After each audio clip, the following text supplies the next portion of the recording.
Perhaps the second most familiar term in Revelation, after the number 666, is the name Armageddon. Just the mention of this name is enough to strike fear in people's hearts. So badly interpreted has the book of Revelation been. But as you have probably come to expect, the reality does not live up to the hype. Hello, I'm Stuart Baskin, pastor of First Presbyterian Church of Tyler, Texas, and this is your daily devotional for Tuesday, November 16th, 2021. Recall that we're in the middle of an episode in which 7 angels are pouring out 7 bowls full of wrath on the world. So far, the curses we've seen closely resemble the plagues inflicted on Pharaoh and the Egyptians before the Hebrews were set free.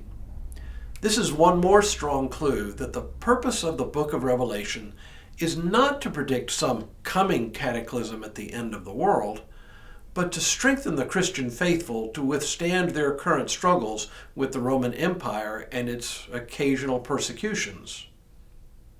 With that framework in mind, let's listen now to the description of the 6th angel pouring out the 6th bowl of wrath.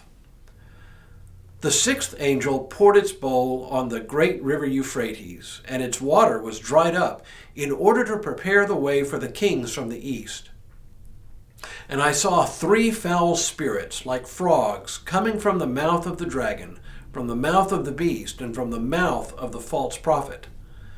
These are demonic spirits, performing signs, who go abroad to the kings of the whole world to assemble them for battle on the great day of God, the Almighty. See, I am coming like a thief. Blessed is the one who stays awake and is clothed, not going about naked and exposed to shame. And they assembled them at the place that in Hebrew is called Armageddon. Most of this passage is easy enough to interpret. The Euphrates River in the east was the effective dividing line separating the Roman Empire in the west from the Parthian Empire in the east. We've already seen evidence of the Parthians in Revelation in one form or another, mainly in the form of one of the 4 horsemen of the apocalypse, the one riding a white horse and armed with a bow. That was a defining characteristic of the Parthians, their ability to ride and shoot arrows simultaneously and always riding white horses. The Parthians, against whom the Romans had fought for over a century, apparently played a role in the Roman imagination, serving as the object of fear of invasion. Now again, John apparently refers to the Parthians as the location of the kings of the east, who would become the instruments of God's plan against the Romans to break their power. This is a pattern we have seen repeatedly among the Old Testament prophets, who frequently identified invading armies as the worldly instruments of God's wrath, especially on Israel. The foul spirits are a bit more difficult to interpret, but we can see clear overtones of the plague of the frogs in Egypt, though now instead of actual frogs, it is foul spirits like frogs.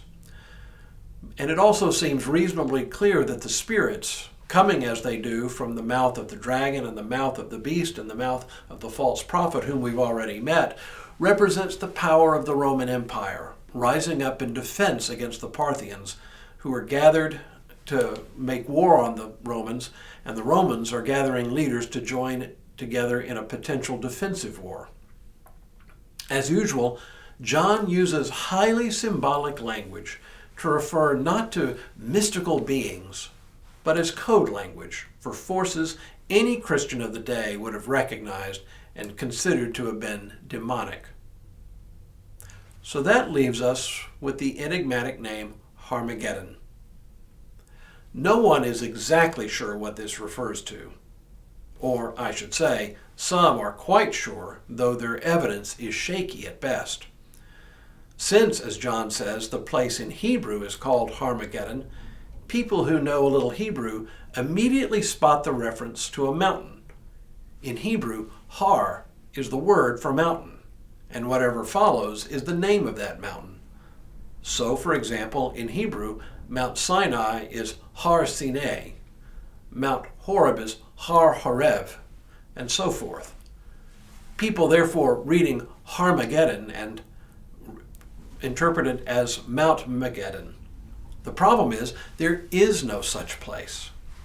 There is, though, a city called Megiddo, and it happens to be a place where many decisive battles took place even before Old Testament times.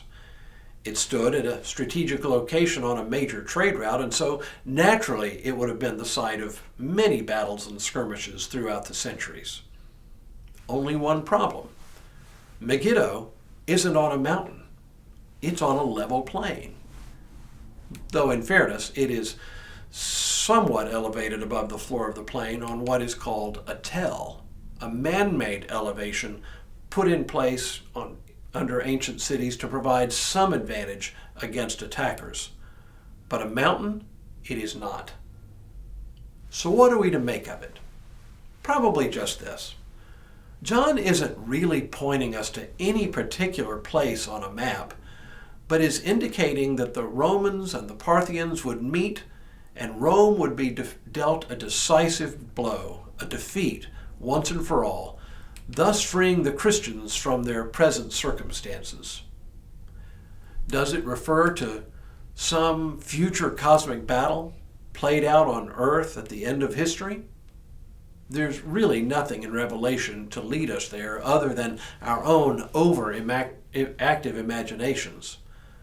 The real takeaway from this mysterious place is not that God and Satan will duke it out at a place called Armageddon, but rather that God has already won the cosmic battles, and that all that's left is for the Roman Empire to meet its destruction in human time. Tomorrow, the last of the 7 curses. But for now, may God continue to bless you and keep you in all that you do, this day and in all the days ahead.